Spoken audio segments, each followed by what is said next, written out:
쉬운 성경 통독 6월 13일 로마서 13, 14, 15, 16 고린도전서 1, 2장 말씀 로마서 13장 누구든지 국가의 권세 잡은 사람들에게 복종하십시오. 하나님께서 세우시지 않은 권세란 없습니다. 세상에 있는 권세는 다 하나님께로부터 나왔습니다. 그러므로 그 권세를 거스르는 것은 권세를 세우신 하나님을 거스르는 것과 같습니다. 그런 사람은 심판을 받게 될 것입니다. 의로운 일을 하는 사람에게는 통치자들이 두려움의 대상이 아니지만 악한 일을 행한 사람에게는 두려움의 대상입니다. 권세 잡은 사람을 두려워하지 않고 싶습니까? 그렇다면 의로운 일을 행하십시오. 그러면 그에게 칭찬을 받을 것입니다. 통치자는 여러분에게 유익을 주기 위해 일하는 하나님의 일꾼입니다. 그러나 여러분이 악을 행한다면 두려워하십시오. 그가 공연히 칼을 차고 있는 것이 아닙니다. 그는 하나님의 일꾼으로서 악을 행하는 사람에게 벌을 내리는 하나님의 진노를 집행하는 사람입니다. 그러므로 권세에 복종하십시오. 단지 벌 받을 것이 두려워서가 아니라 양심 때문에 복종해야 합니다. 여러분이 세금을 바치는 것도 같은 이유에서입니다. 통치자들은 바로 이런 일에 종사하는 하나님의 일꾼들입니다. 모든 사람에게 해야 할 의무를 다하십시오. 국세를 바쳐야 할 사람에게는 국세를 바치고 관세를 바쳐야 할 사람에게는 관세를 바치십시오. 두려워해야 할 사람은 두려워하고 존경해야 할 사람은 존경하십시오. 다른 사람을 사랑하는 빚 이외에는 아무 사람에게 아무런 빚도 지지 마십시오. 남을 사랑하는 사람은 율법을 온전히 이룬 것이나 다름없습니다. 율법에 간음하지 마라, 살인하지 마라, 도둑질하지 마라, 탐내지 마라는 계명과 그 밖에 여러 다른 계명들이 있지만 이 모든 계명은 내 이웃을 내 몸과 같이 사랑하라는 하나의 말씀으로 요약될 수 있습니다. 사랑은 이웃에게 악을 행하지 않습니다. 그러므로 사랑은 율법의 완성입니다. 이런 행동을 해야 하는 것은 여러분도 알고 있다시피 벌써 잠에서 깨어날 때가 되었기 때문입니다. 이제 우리의 구원이 처음 믿었을 때보다 더 가까워졌습니다. 밤이 거의 다 지나 낮이 가까웠습니다. 그러므로 어둠의 행실을 벗어버리고 빛의 갑옷을 입읍시다. 낮에 활동하는 사람처럼 단정히 행동합시다. 난잡한 유흥을 즐기지 말고 술 취하지 마십시오. 성적으로 문란하거나 태폐적인 생활을 버리십시오. 다투지 말고 질투하지 마십시오. 주 예수 그리스도로 옷 입으십시오. 죄의 본성이 바라는 정욕을 만족시키는 생각을 하지 마십시오. 14장 믿음이 약한 사람을 받아들이고 논란이 있는 문제에 단언을 내리지 마십시오. 자기가 가지고 있는 믿음에 따라 모든 음식을 먹는 사람이 있지만 믿음이 약하여 채소만 먹는 사람도 있습니다. 모든 음식을 먹는 사람은 채소만 먹는 사람을 업신여기지 마십시오. 또 채소만 먹는 사람은 모든 음식을 먹는 사람을 비난하지 마십시오. 이는 하나님께서 그를 받으셨기 때문입니다. 여러분이 누구이기에 남의 종을 판단하십니까? 그가 서 있든지 넘어지든지 그것은 자기 주인이 관여할 문제입니다. 종이 서 있게 된다면 그것은 주님께서 그를 서게 할 수 있기 때문입니다. 어떤 날을 다른 날보다 더 중요하다고 생각하는 사람이 있는가 하면 모든 날이 다 같다고 여기는 사람도 있습니다. 이럴 경우 사람마다 자기 마음에 확신이 있어야 합니다. 어떤 날을 더 중요하게 여기는 사람도 주님을 위해 그런 생각을 하는 것이고 어떤 음식이나 다 먹는 사람도 주님을 위해 먹는 것입니다. 그는 음식을 먹을 때 하나님께 감사한 마음을 갖습니다. 음식을 가려 먹는 사람도 주님을 위해 그리하며 그 사람도 하나님께 감사한 마음을 가집니다. 우리 중에 자기 자신만을 위해 사는 사람은 한 명도 없으며 자기 자신만을 위해 죽는 사람도 없습니다. 우리가 산다면 그것은 주님을 위해 사는 것이고 죽는다면 주님을 위해 죽는 것입니다. 그러므로 살든지 죽든지 우리는 주님의 것입니다. 그리스도께서는 죽은 사람만 아니라 살아있는 사람의 주님이 되기 위해서 죽으셨다가 다시 살아나셨습니다. 그런데 여러분은 왜 여러분의 형제를 비판합니까? 왜 형제를 업신여깁니까? 우리는 다 하나님의 심판대 앞에 설 사람들입니다. 성경에도 이렇게 기록되어 있습니다. 주님께서 말씀하시기를 내가 살아있나니 모든 무릎이 내 앞에 꿇을 것이요 모든 혀가 하나님께 자백할 것이다. 그러므로 우리는 각자 자신이 한 일에 대해 하나님께 사실대로 말씀드리게 될 것입니다. 그런즉 다른 사람에 대해 심판하지 맙시다. 우리가 더욱 힘쓸 것은 형제의 길에 그를 넘어지게 하는 것이나 장애물을 놓지 않겠다고 결심하는 일입니다. 내가 주 예수님 안에 있는 사람으로서 확신하기로는 그 자체로 부정한 음식은 하나도 없습니다. 어떤 음식이 부정하다고 믿는 사람이 있다면 그 사람에게는 그 음식이 부정한 것입니다. 음식 문제로 여러분의 형제가 상처를 받았다면 여러분은 사랑으로 행동한 것이 아닙니다. 그리스도께서 대신해서 죽으신 그 형제를 음식 문제로 망하게 하지 마십시오. 그러므로 여러분이 옳다고 생각해서 하는 것이 오히려 비난의 대상이 되지 않게 하십시오. 하나님의 나라는 먹는 일이나 마시는 일이 아니라 성령 안에서 누리는 의와 평강과 기쁨입니다. 이런 마음으로 그리스도를 섬기는 사람은 하나님을 기쁘시게 하고 사람들에게도 인정을 받습니다. 그러므로 우리 모두 화평함을 이루는 일과 서로 덕을 세우는 일에 힘씁시다. 음식 문제로 하나님의 일을 무너뜨리지 않도록 합시다. 음식은 다 깨끗한 것이지만 어떤 음식을 먹은 것이 다른 사람을 넘어지게 한다면 그것을 먹는 것은 그 사람에게 좋지 못한 것입니다. 고기를 먹는다거나 술을 마신다거나 그 밖에 여러분의 형제를 넘어지게 하는 일은 하지 않는 것이 좋습니다. 여러분에게 어떤 신념이 있다면 그것은 여러분과 하나님 사이의 일로만 간직해 두십시오. 스스로 옳다고 믿는 일을 할 때 자신을 정죄하지 않는 사람은 복 있는 사람입니다. 그러나 의심을 하면서 먹는 사람은 정죄를 받는 것입니다. 그것은 믿음에서 나온 것이 아니기 때문입니다. 믿음에서 나오지 않은 것은 다 죄입니다. 15장 강한 우리는 약한 사람들의 약점을 돌보아주고 우리 자신을 기쁘게 하지 말아야 합니다. 우리 각 사람은 이웃을 기쁘게 하되 그에게 유익을 끼치고 덕을 세워야 합니다. 그리스도께서는 자신을 기쁘게 하지 않으시고 성경에 주님을 모욕한 사람들의 모욕이 제게 임하였습니다. 라고 기록된 대로 사셨습니다. 이전에 기록된 모든 것은 우리를 가르치기 위해 기록된 것입니다. 그래서 우리는 성경의 인내와 위로로 말미암아 소망을 가집니다. 인내와 위로를 주시는 하나님께서 그리스도 예수의 뜻대로 여러분들 가운데 한 마음을 주시기를 바랍니다.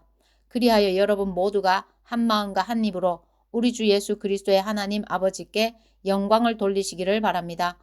그러므로 그리스도께서 여러분을 받으신 것처럼 여러분도 서로를 받아들이십시오.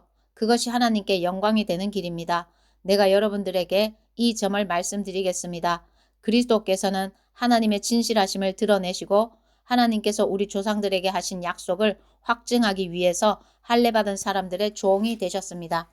그래서 이방인들이 하나님께서 베푸신 자비에 대해서 하나님께 영광을 돌리게 된 것입니다. 성경에 이렇게 기록되어 있습니다. 그러므로 내가 이방인 중에서 주님을 찬양하고 주님의 이름을 찬송하겠습니다. 또 이렇게 기록되어 있습니다. 이방인들아 하나님의 백성과 함께 기뻐하여라. 또한 이런 말씀이 있습니다. 너희 모든 이방인들아 주님을 찬양하여라. 너희 모든 백성아 그를 찬송하여라.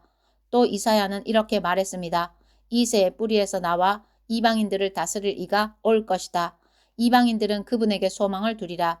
여러분들이 하나님을 신뢰할 때 소망의 하나님께서 모든 기쁨과 평강으로 여러분을 채우셔서 성령의 능력으로 여러분에게 소망이 차고 넘치게 하시기를 바랍니다. 나의 형제 자매 여러분, 나는 여러분이 선함이 가득하며 완전한 지식이 있으며 서로 권면할 만한 능력이 있다고 확신합니다. 그러나 하나님께서 내게 주신 은혜 때문에 여러분이 기억해 주기를 바라는 마음으로 몇 가지 일에 대해 담대하게 이렇게 글을 씁니다. 하나님께서는 나를 이방인을 위한 그리스도 예수의 일꾼이 되게 하셨습니다. 나는 이방인들이 성령으로 거룩하여지고 하나님께서 받으실 만한 제물이 되도록 하기 위해 하나님의 복음을 전하는 제사장의 직무를 담당하였습니다. 그러므로 나는 그리스도 예수 안에서 하나님을 섬긴 일을 자랑스럽게 생각합니다.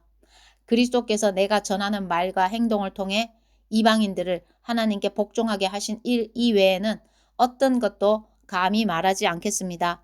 이방인들이 하나님께 복종하게 된 것은 표적과 놀라운 일과 성령의 능력으로 이루어졌습니다. 나는 예루살렘에서부터 일루리곤에 이르기까지 모든 지역을 다니며 그리스도의 복음을 충만하게 전파했습니다. 나는 다른 사람이 닦아놓은 터 위에 집을 세우지 않으려고 그리스도의 이름을 들어보지 못한 지역에 다니며 복음을 전하는 일에 힘썼습니다. 성경에 이렇게 기록되어 있습니다. 주님에 대한 소식을 받지 못한 사람들이 볼 것이요 듣지 못한 사람들이 깨달을 것이다. 내가 여러 차례 여러분에게 가려고 했으나 가지 못한 이유가 바로 여기 있습니다. 그런데 이제는 이 지역에서 더 이상 내가 일할 만한 곳이 없고 또 여러 해 전부터 여러분에게 가기를 원했으므로 스페인으로 가는 길에 여러분을 방문하여 잠시 여러분과 함께 지내면서 기쁨을 나누다가 여러분의 도움을 받아 스페인으로 가기를 소원합니다. 그러나 지금은 예루살렘에 있는 성도들에게 구제 헌금을 전하러 예루살렘으로 가는 길입니다. 그것은 마케도니아와 아가야 사람들이 예루살렘에 있는 가난한 성도들을 도우려고 기쁜 마음으로 구제 헌금을 마련하였기 때문입니다. 그들이 기쁜 마음으로 헌금은 했지만 사실 그들은 예루살렘 성도들에게 빚을 진 사람들입니다. 이방인들은 유대인들로부터 영적인 복을 나누어 가졌으므로 물질적인 것으로서 유대인들에게 나누어 줄 의무가 그들에게 있습니다.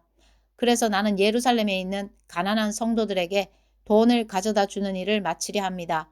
유대인들은 이방인들이 주는 이 열매를 받을 것이라고 나는 확신합니다. 이 일을 다 마친 뒤에 여러분에게 들렸다가 스페인으로 가려고 합니다. 내가 여러분에게 갈 때에는 그리스도의 넘치는 복을 가지고 가게 되리라고 생각합니다. 성도 여러분, 우리 주 예수 그리스도와 성령의 사랑으로 여러분에게 부탁합니다. 내가 기도하듯이 여러분들도 하나님께 간절히 기도해 주시기를 바랍니다. 유대에 사는 믿지 않는 사람들에게서 나를 구해달라고 기도해 주시고 내가 예루살렘으로 가져가는 구제 헌금을 그곳 성도들이 기쁘게 받을 수 있도록 기도해 주십시오. 그렇게 되면 나는 하나님의 뜻을 따라 기쁜 마음으로 여러분에게 가서 여러분과 함께 쉴 수 있을 것입니다. 평강의 하나님께서 여러분 모두에게 함께 하시기를 바랍니다. 아멘. 16장 우리의 자매 베베를 여러분에게 추천합니다. 베베는 갱그레아 교회의 여자 집사입니다. 베베를 주님 안에서 성도로서 영접해 주시기를 부탁합니다. 그리고 베베는 나를 비롯하여 여러 사람에게 큰 도움을 준 사람이므로 그 자매가 필요로 하는 것은 무엇이든 도와주시기 바랍니다. 그리스도 예수 안에서 나의 동역자인 브리스가와 아굴라에게 안부를 전해 주십시오. 이 두 사람은 생명의 위협을 무릅쓰고 내 목숨을 구해준 사람들입니다. 나뿐만 아니라 모든 이방인 교회가 그들에게 감사하고 있습니다. 그리고 브리스가와 아굴라의 집에서 모이는 교회에도 안부를 전해 주십시오. 나의 사랑하는 에베네도에게 안부를 전해 주십시오. 그는 아시아 지방에서 처음으로 그리스도를 믿은 사람입니다. 여러분을 위해 수고를 많이 한 마리아에게 안부를 전해 주십시오. 나의 친척이며 한때 나와 함께 감옥에 갇혔던 안드로니고와 유니아에게 안부를 전해 주십시오. 이 두 사람은 사도들 사이에서도 정평이 나 있고 나보다 먼저 그리스도를 믿은 사람들입니다. 주님 안에서 내가 사랑하는 암블리아에게 안부를 전해 주십시오. 그리스도 안에서 우리의 동역자 우르바노와 나의 사랑하는 스다구에게 안부를 전해 주십시오. 그리스도 안에서 인정을 받은 아벨레에게 안부를 전해 주십시오. 아리스 도블로의 가족에게 안부를 전해 주십시오. 나의 친척 헤로디온에게 안부를 전해 주십시오. 주님 안에 있는 나기수의 가족에게 안부를 전해 주십시오. 주님 안에서 수고를 많이 한 여성들인 드루베나와 드루보사에게 안부를 전해 주십시오. 주님을 위해 수고를 많이 한 사랑하는 버시에게 안부를 전해 주십시오. 주님 안에서 선택받은 루포와 그의 어머니에게 안부를 전해 주십시오. 루포의 어머니는 내 어머니이기도 합니다. 아순그리도와 블레곤과 허메와 바드로바와 허마와 그들과 함께 있는 성도들에게 안부를 전해 주십시오. 빌롤로고와 율리아와 네레오와 그의 여동생과 올름바와 이 사람들과 함께 있는 모든 성도들에게 안부를 전해 주십시오. 거룩한 입맞춤으로 서로 인사를 나누십시오. 그리스도의 모든 교회가 여러분에게 문안드립니다. 형제 자매 여러분, 여러분에게 권합니다. 분열을 일으키고 여러분들이 배운 교훈에 어긋나게 믿음의 길에 장애물을 놓는 사람들을 경계하시고 그런 사람들을 멀리하십시오. 그런 사람은 우리 주 그리스도를 섬기는 것이 아니라 자기의 배를 섬기며 달콤하고 아첨하는 말로 순진한 사람들의 마음을 속입니다. 여러분들이 하나님의 말씀에 순종하는 생활을 한다는 소문은 모든 성도들이 들어 알고 있으며 나도 여러분 때문에 무척 기쁩니다. 다만 바라는 것이 있다면 여러분이 선한 일에는 지혜롭고 악한 일에는 순결하기를 바랍니다. 평강의 하나님께서 빠른 시일 안에 사탄을 여러분의 발 아래 짓밟히게 하실 것입니다. 우리 주 예수님의 은혜가 여러분과 함께 있기를 바랍니다. 나의 동역자 디모데와 내 친척 누기오와 야손과 소시바드가 여러분에게 문안드립니다. 이 편지를 받아 쓰는 나 더디오도 주님 안에서 여러분에게 문안드립니다. 나와 온 교회를 보살펴주는 가이오도 여러분에게 문안드립니다. 이 도시의 재무관인 에라스도와 형제 구아도도 여러분에게 문안드립니다. 하나님께서는 내가 전파한 복음과 예수 그리스도에 관한 설교를 통해 그리고 과거 오랜 세월 동안 감추어 두셨던 비밀을 밝히 드러내심으로써 여러분을 굳세게 하십니다. 그 비밀이 지금은 밝히 드러났고 영원하신 하나님의 명령대로 예언자들의 글을 통해 알려져 모든 이방인들이 믿고 순종하게 되었습니다. 이런 일을 하신 오직 한 분이시고 지혜로우신 하나님께 예수 그리스도를 통하여 영광이 영원히 있기를 원합니다. 아멘. 고린도전서 1장. 하나님의 뜻에 따라 그리스도 예수의 사도로 부르심을 받은 나 바울과 형제 소스데네는 고린도에 있는 하나님의 교회와 그리스도 예수 안에서 거룩하게 된 사람들에게 이 편지를 씁니다. 여러분은 방방곡곡에서 우리 주 예수 그리스도의 이름을 부르는 모든 사람들과 함께 거룩한 사람으로 부르심을 받았습니다. 예수 그리스도는 우리의 주님이시며 또한 이 모든 사람들의 주님이 되십니다. 하나님 우리 아버지와 주 예수 그리스도께서 여러분에게 은혜와 평강을 주시기를 바랍니다. 그리스도 예수 안에서 여러분에게 주신 하나님의 은혜로 말미암아 나는 늘 하나님께 감사드립니다. 여러분은 예수 그리스도 안에서 모든 말하는 것과 모든 지식 등 모든 면에서 풍성하게 되었습니다. 내가 이렇게 말씀드리는 것은 그리스도에 관하여 증언한 것이 여러분 안에서 확고해졌기 때문입니다. 그러므로 여러분은 영적인 선물을 부족함 없이 받으며 우리 주 예수 그리스도께서 나타나실 것을 간절히 바라고 있습니다. 예수님께서는 여러분을 세상 끝날까지 굳세게 지켜 우리 주 예수 그리스도의 날에 흠이 없는 사람이 되게 하실 것입니다. 여러분을 부르셔서 그의 아들이신 우리 주 예수 그리스도와 사귐을 갖게 하신 하나님은 신실하십니다. 성도 여러분, 우리 주 예수 그리스도의 이름으로 여러분에게 호소합니다. 모두 의견을 합하고 여러분 사이에 편을 나누지 마십시오. 같은 마음과 같은 생각을 가지고 하나가 되십시오. 나의 성도 여러분, 근로의 집에서 온 사람들이 나에게 여러분 사이에 다툼이 있다는 소식을 전해 주었습니다. 내용은 이렇습니다. 여러분이 저마다 나는 바울을 따른다. 나는 아볼로를 따른다. 나는 베드로를 따른다. 심지어 나는 그리스도를 따른다고 말한다니 도대체 그리스도가 난이었습니까? 바울이 여러분을 위해 십자가에 못 박혔습니까? 아니면 여러분이 바울의 이름으로 세례를 받았습니까? 내가 그리스보와 가이오 두 사람 외에는 여러분 중 어느 누구에게도 세례를 주지 않아 하나님께 감사합니다. 그러므로 여러분 중에서 어느 누구도 바울의 이름으로 세례를 받았다고 말할 수 없을 것입니다. 그러고 보니 내가 스데바나의 가정에도 세례를 준 적이 있습니다. 하지만 이들 외에는 아무에게도 세례를 준 기억이 없습니다. 그리스도께서 나를 보내신 것은 세례를 주기 위해서가 아니라 복음을 전하도록 하기 위해서였습니다. 그것은 인간의 지혜로운 말로 하라는 것이 아니었습니다. 그리스도의 십자가가 그 능력을 잃지 않게 하려는 것입니다. 십자가에 관한 말씀이 멸망할 사람들에게는 어리석은 것에 불과하지만 구원받은 우리에게는 하나님의 능력입니다. 성경에 이렇게 기록되어 있습니다. 내가 지혜로운 사람들의 지혜를 멸하고 지식 있는 사람들의 지식을 물리치리라. 지혜 있는 사람이 어디 있으며 학자가 어디 있습니까? 이 시대의 변론가가 어디 있습니까? 하나님께서 이 세상의 지혜를 어리석게 하지 않으셨습니까? 세상이 자기의 지혜를 통해서는 하나님을 알지 못하게 하신 것이 하나님의 지혜입니다. 그래서 하나님께서는 우리가 전하는 어리석어 보이는 말씀 선포로 믿는 사람들을 구원하기를 기뻐하셨습니다. 유대인들은 표적을 요구하고 그리스인들은 지혜를 찾습니다. 하지만 우리는 그리스도께서 십자가에 못 박히셨다고 전합니다.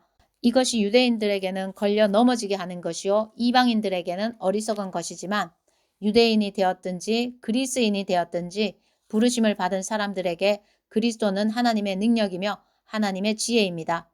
하나님의 어리석음이 사람의 지혜보다 더 지혜로우며 하나님의 약함이 사람의 강함보다 더 강합니다. 성도 여러분, 하나님께서 여러분을 부르셨을 당시 여러분의 모습이 어떠했는지를 생각해 보십시오. 세상의 표준으로 볼 때 지혜 있는 사람이 많지 않았고 권력 있는 사람도 많지 않았으며 감은 좋은 사람도 많지 않았습니다. 그러나 하나님께서는 지혜로운 것들을 부끄럽게 하시려고 세상에 미련한 것들을 선택하셨고 강한 것들을 부끄럽게 하시려고 세상의 약한 것들을 선택하셨습니다. 하나님께서는 세상의 비천한 것들과 멸시받는 것, 그리고 아무것도 아닌 것들을 선택하여 유력한 것들을 멸하셨습니다. 이것은 하나님 앞에서 어느 누구도 자랑하지 못하게 하기 위해서였습니다. 그러나 여러분은 이러한 하나님에게서 나서 그 예수 그리스도 안에 있게 되었습니다. 예수님은 하나님께로부터 오는 우리의 지혜와 의와 거룩함과 구속이 되셨습니다. 그러므로 성경에 기록되었듯이 자랑하는 자는 주님 안에서 자랑하십시오. 2장 성도 여러분, 나도 여러분에게 가서 하나님의 비밀을 전하였을 때 웅변술이나 탁월한 지혜를 가지고 전한 것이 아니었습니다. 그것은 내가 여러분과 함께 있는 동안에는 예수 그리스도와 그분께서 십자가에 못 박히셨다는 것 이외에는 아무것도 알지 않기로 굳게 결심했기 때문입니다. 사실 내가 여러분에게 갔을 때 나는 약하였고 두려웠으며 몹시 떨었습니다. 내가 전한 말이나 선포한 것들은 지혜롭고 설득력 있는 말들이 아니라 성령의 능력을 드러내는 것이었습니다. 이렇게 한 것은 여러분의 믿음을 사람의 지혜가 아니라 하나님의 능력에 두게 하려는 것이었습니다. 그러나 우리는 성숙한 사람들 사이에서는 지혜를 말합니다. 이 지혜는 이 세상의 지혜가 아니며 이 세상에서 멸망해버릴 통치자들의 지혜도 아닙니다. 우리가 말하는 지혜는 하나님의 비밀 가운데 있는 지혜입니다. 이것은 감춰졌던 것이며 하나님께서 우리의 영광을 위해 창조전에 미리 정하신 지혜입니다. 이 시대의 통치자 중 어느 누구도 이 지혜를 깨닫지 못했습니다. 그들이 깨달았다면 영광의 주님을 십자가에 못 박지 않았을 것입니다. 성경에 이렇게 기록되어 있습니다. 하나님께서 자기를 사랑하는 자들을 위해 준비해 두신 것을 눈으로 보지 못하였고 귀로 듣지 못하였으며 마음으로 깨닫지 못하였다. 하나님께서는 성령을 통하여 이 지혜를 우리에게 계시하셨습니다. 왜냐하면 성령님께서 모든 것을 심지어 하나님의 깊은 것까지도 속속들이 살피시기 때문입니다. 어떤 사람이 생각하고 있는 것을 그 사람 속에 있는 영이 아니고서야 누가 알 수 있겠습니까? 이와 마찬가지로 하나님의 생각도 하나님의 성령만이 하실 수 있습니다. 하나님께서 우리에게 은혜로 주신 것들을 알기 위해 우리는 세상의 영이 아니라 하나님께로부터 오는 성령을 받았습니다. 우리는 사람의 지혜에서 배운 말로 말하지 않고 성령으로부터 가르침을 받은 말씀으로 말합니다. 성령님께 속한 것은 성령에 속한 것으로 설명해야 하기 때문입니다. 성령에 속하지 않은 사람은 하나님의 성령에 속한 것들을 받아들이지 않습니다. 그런 사람에게는 이런 것들이 어리석어 보입니다. 그런 것들은 영적으로 식별되는 것이므로 세상에 속한 사람은 그런 것들을 깨달을 수도 없습니다. 성령님께 속한 사람은 모든 것을 판단하지만 자신은 아무에게도 판단을 받지 않습니다. 누가 주의 마음을 알았으며 누가 주님을 가르치겠습니까? 그러나 우리는 그리스도의 마음을 가지고 있습니다. 아멘.